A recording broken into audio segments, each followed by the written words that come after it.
Hello दोस्तों, चलो फिर से स्पेक्ट्रोस्कोपी की ही अभी 2017 के क्वेश्चन सोल्व करने बाकी है। तो पहले उसी को 20 मार्क्स का पूछा गया था। सोचो 20 मार्क्स का सिर्फ आप एनएमआर और आईआर करके जाते ना, फिर भी 20 मार्क्स लेते।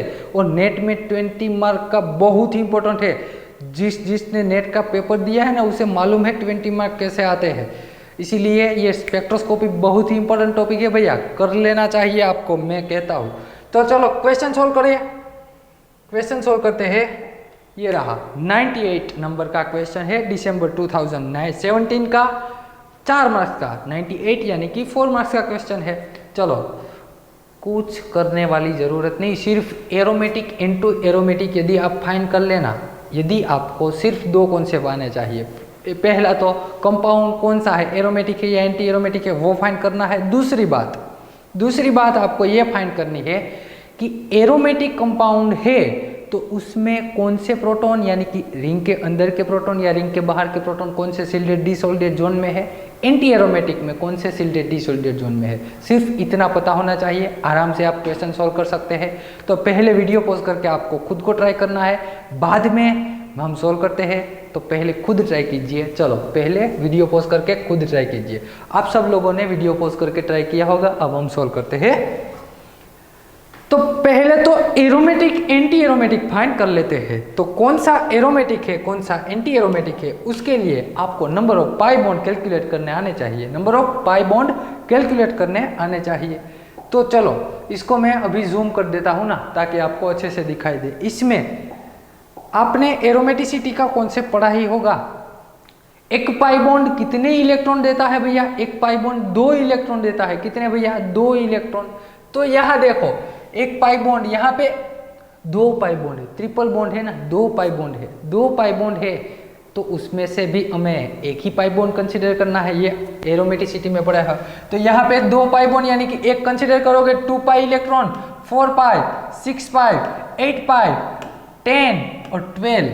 और यहाँ पे आंसर आ गया 12 पाई इलेक्ट्रॉन सिस्टम, यानी कि 12 पाई यानी कि 4n पाई इलेक्ट्रॉन सिस्टम को फॉलो कर रही है ये system, where n is equal to 3।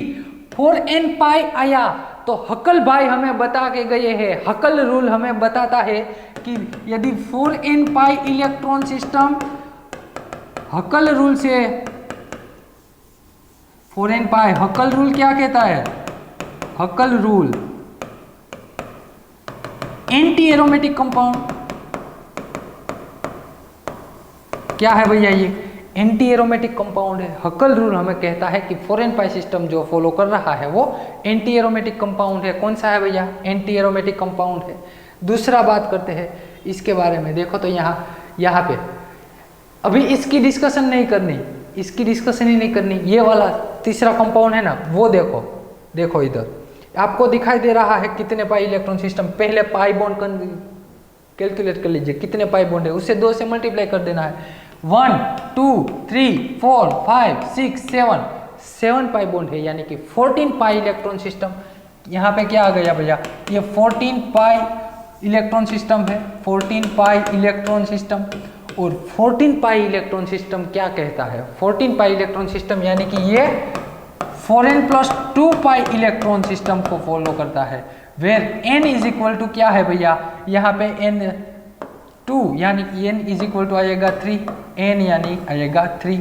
तो Huckel rule, according to Huckel rule ये कंपाउंड एरोमेटिक है, ये कंपाउंड एरोमेटिक है।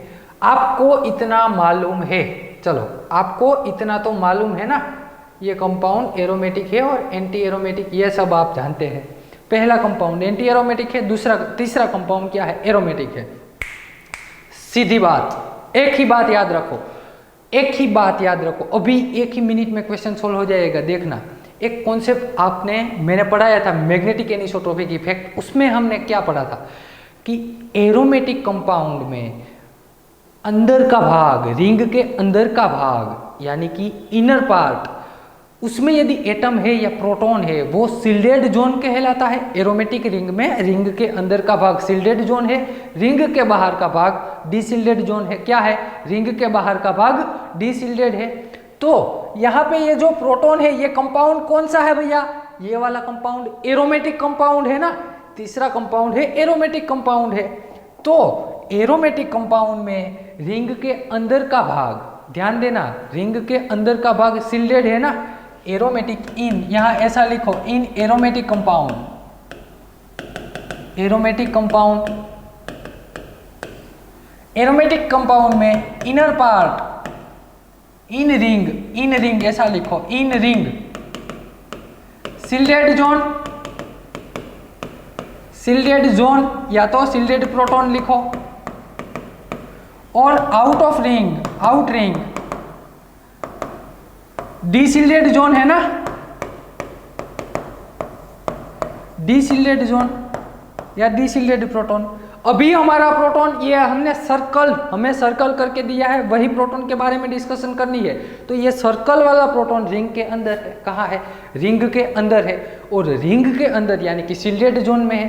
तो सिल्डेड जोन में है तो आप जानते हैं उसकी डेल्टा पीपीएम कम हो जाएगी, उसकी डेल्टा पीपीएम 5 से कम हो जाएगी।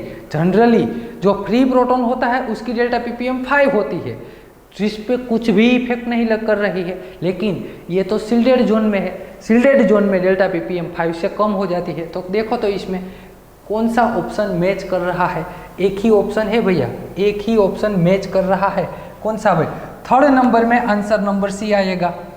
एरोमेटिक प्रोटॉन अंदर के हिस्से में है, यानी कि वो सिल्डेड जोन में है, और सिल्डेड जोन में प्रोटॉन है उसकी डेल्टा पीपीएम नेगेटिव आती है। तो -0.61 कितनी है, -0.61। तो ये -0.61 है, ऐसा कौन सा ऑप्शन है। तो देखो अब ऑप्शन को सेट करो कि थर्ड में सी आंसर आएगा, थर्ड नंबर में आंसर सी आएगा। तो थर्ड में आंसर सी आता है, ऐसे दो ऑप्शन बचे हैं, रुक जा, थर्ड में ऐसे दो ऑप्शन बचे हैं, पहला और दूसरा, तीसरा और चौथा ऑप्शन तो गया, तीसरा और चौथा ऑप्शन गया वो तो गया, तीसरा और चौथा। चलो थर्ड में तो आ गए। अब मैं बात करता हूं एंटी एरोमेटिक कंपाउंड के बारे में। किसके बारे में भैया, एंटी एरोमेटिक कंपाउंड, ये रहा एंटी एरोमेटिक कंपाउंड। और आप जानते हैं ना कि एंटी एरोमेटिक कंपाउंड में क्या होता है, एरोमेटिक कंपाउंड का उल्टा होता है। क्या होता है, एरोमेटिक कंपाउंड से उल्टा होता है। एरोमेटिक कंपाउंड में रिंग के अंदर का प्रोटॉन जो होता है वो सिल्डेड होता है, लेकिन उसका उल्टा कर देना। एरोमेटिक कंपाउंड में रिंग का अंदर का प्रोटॉन सिल्डेड होता है, एंटी एरोमेटिक कंपाउंड में रिंग का अंदर का प्रोटॉन डीसिल्डेड होता है। फिर से कहता हूं, एंटी एरोमेटिक कंपाउंड में रिंग के अंदर का प्रोटॉन डीसिल्डेड प्रोटॉन होता है, यानी कि ये जो प्रोटॉन है ना वो हाईली क्या है, हाईली डीसिल्डेड प्रोटॉन है। वो वाला प्रोटॉन हमारा हाईली डीसिल्डेड प्रोटॉन है, यानी कि उसकी डेल्टा पीपीएम की वैल्यू कितनी आती है, 12 से 18 के बीच में। एंटी एरोमेटिक कंपाउंड में रिंग के अंदर का प्रोटॉन हाईली डीसिल्डेड होता है और उसकी डेल्टा पीपीएम कितनी आती है, 12 से 18 के बीच में। क्या ऐसा ऑप्शन है, यस बी। तो पहले में बी आएगा, ध्यान देना, ये दोनों सिर्फ इतना कॉन्सेप्ट आप जानते हो ना, फिर भी आसानी से सोल्व कर सकोगे। पहले में बी आएगा, पहले में कौन सा आएगा भैया, बी, ऐसा ऑप्शन देखो। चलो पहले में बी आता है, ऐसा एक ही ऑप्शन है, ऐसा एक ही ऑप्शन है। और दूसरी बात यहाँ, चलो फाइनल आंसर तो हमें पता चल गया, हमारा आंसर तो कौन सा आएगा, हमारा आंसर तो सेकंड आंसर आएगा। हमारा आंसर कौन सा आएगा, सेकंड आंसर आएगा। फिर भी एक बार तसल्ली के लिए सभी को मैच कर लेते हैं। चलो पहले से, एंटी एरोमेटिक कंपाउंड है, रिंग का अंदर का प्रोटॉन हाईली डीसिल्डेड प्रोटॉन है, उसकी डेल्टा पीपीएम 12 से 18 के बीच में आती है, ये जानते हैं। तो पहले में बी सोल्व पॉइंट कितना है, 16.4, ये हमारा आंसर आ गया। दूसरा sp2 पे प्रोटॉन है, कहाँ पे है, sp2 पे प्रोटॉन, और sp2 पे प्रोटॉन हो तो 5.9 से 5.9 फिक्स होती है, लेकिन यहाँ पे कार्बोनाइल की विड्रॉइंग इफेक्ट लगेगी ना, ये वाले प्रोटॉन पे कार्बोनाइल की विड्रॉइंग इफेक्ट लगेगी। तो 5.9 से इंक्रीज होकर 7.2 हो जाएगी, 6.2 हो गई, कितनी भैया, 6.2 हो गई।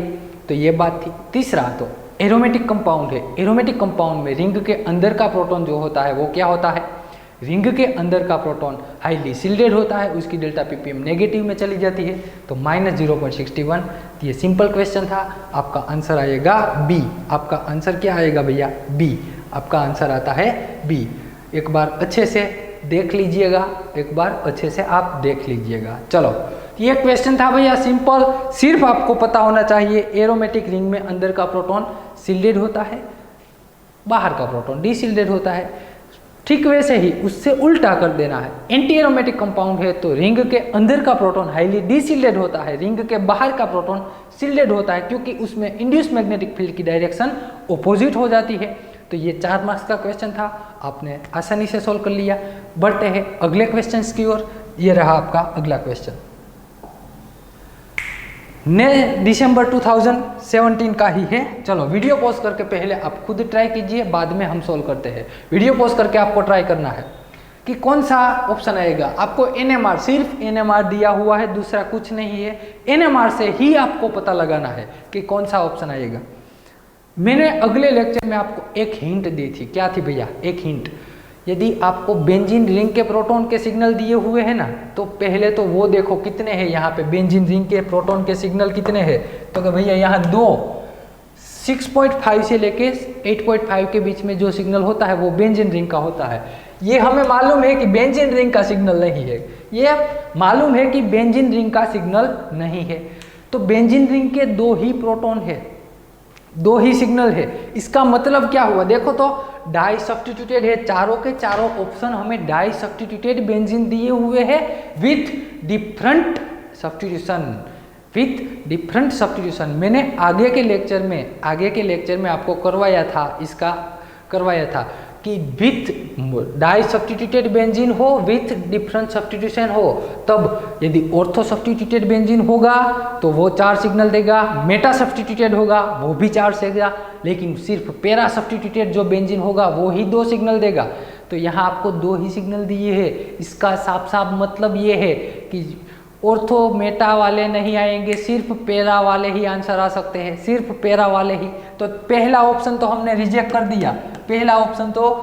कर दिया कि फर्स्ट नंबर नहीं आएगा, क्योंकि उसमें बेंजीन रिंग के 4 सिग्नल मिलते हैं। बेंजीन रिंग के 4 सिग्नल HA, यहाँ पे HB, यहाँ पे HC, यहाँ पे HD, और हमें तो 2 ही सिग्नल दिए हुए हैं। तो पहला गया। दूसरा में भी पॉसिबल है भैया, में भी पॉसिबल है। मैं नहीं कहता कि होगा ही होगा, में भी पॉसिबल है। इधर देखो, यहाँ पे मैंने HA कहा, बीच में से आप C2 ऑक्सिस घुमाओगे, तो यहाँ पे भी HA है। यहाँ पे आपने HB कहा तो यहाँ पे भी HB। ये ऑप्शन आ सकता है, अभी फाइनल नहीं किया, आ सकता है।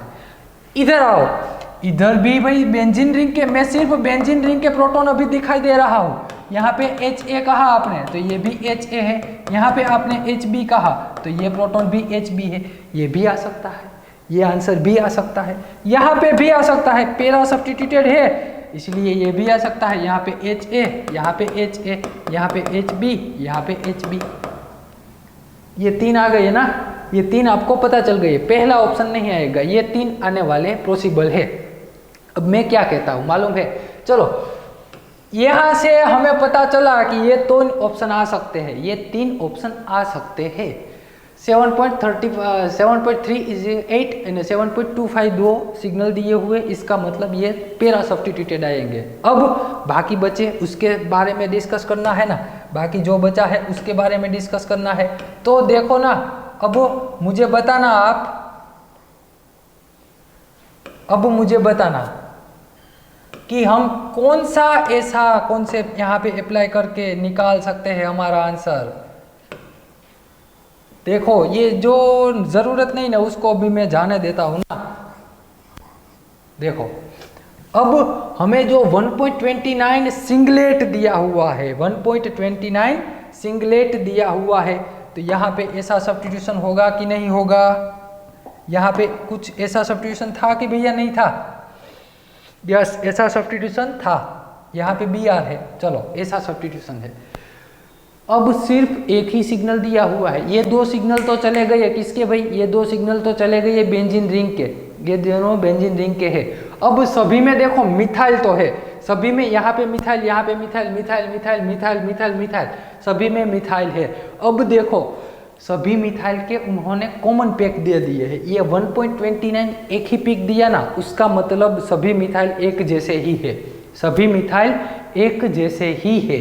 तो वो कहाँ से पता लगाएंगे? देखो तो यहाँ से, यहाँ पे भी मिथाइल है ना, यहाँ पे भी मिथाइल, चलो मान लो ये दोनों मिथाइल तो सेम है, आपने इसे मिथाइल ए कहा तो ये भी मिथाइल ए है, लेकिन यहाँ पे भी मिथाइल है, यहाँ पे भी मिथाइल है, तो क्या ये दोनों मिथाइल और ये मिथाइल ये दोनों एक जैसे है? नहीं है, क्योंकि ये डायरेक्ट sp2 कार्बन से जुड़ा हुआ है और ये मिथाइल sp3 कार्बन से जुड़ा हुआ है। तो यदि उन्होंने यहाँ सिग्नल एक ही दिया है, इसका मतलब ये हुआ कि हमारा ऑप्शन ये नहीं आ सकता, ये ऑप्शन नहीं आ सकता। क्यों भैया? क्योंकि इसमें दो तरह के मिथाइल है, इसमें दो तरह के मिथाइल है, हमें तो एक ही मिथाइल का सिग्नल दिया हुआ है, तो ये सेकंड ऑप्शन भी गया।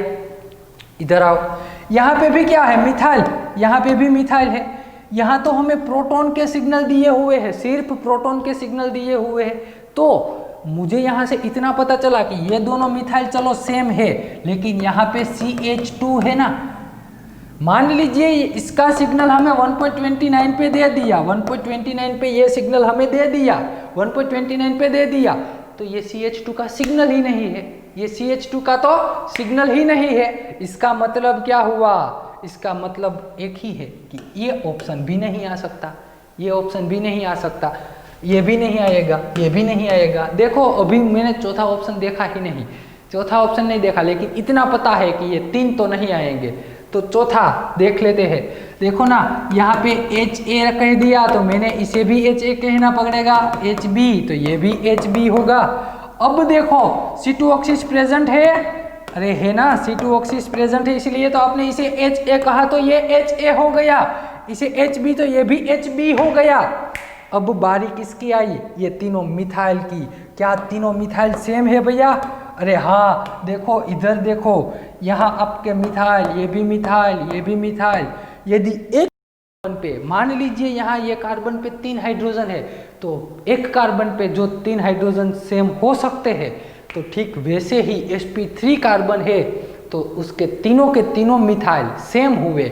यानी कि आपने इसे यदि A बोला तो ये भी यहाँ B आ गया ना, चलो यहाँ आपने C बोला तो ये C आ गया। आपका ये 4th नंबर ही एक ऐसा ऑप्शन है जिसमें सिर्फ 3 सिग्नल मिलते हैं प्रोटॉन के, जिसमें सिर्फ 3 टाइप के प्रोटॉन है। इसमें 3 टाइप के प्रोटॉन नहीं है भैया, इसमें तो बहुत टाइप के हैं। कितने हैं? 4, और इसमें 5 सिग्नल मिलते हैं। इसमें 1 2 3 4 सिग्नल मिलते हैं, यहाँ 4 सिग्नल मिलते हैं, यहाँ पे 1 2 3 4 और 5 सिग्नल, यहाँ पे तो 5 सिग्नल मिलते हैं। और यहाँ पे कितने सिग्नल मिलते हैं? सिर्फ 3 सिग्नल मिलते हैं। तो ये सिंपल क्वेश्चन था भैया, सिंपल क्वेश्चन था, दिसंबर 2017 का 20 मार्क्स का पूछा था, जिसमें कितने भैया 3 लॉन्ग क्वेश्चन थे, 3 शॉर्ट क्वेश्चन थे, 3 लॉन्ग और 3 शॉर्ट क्वेश्चन थे। हम लॉन्ग शॉर्ट ऐसे करके आराम से सभी क्वेश्चन सॉल्व करेंगे। मिलते हैं अगले लेक्चर में। Thank you very much.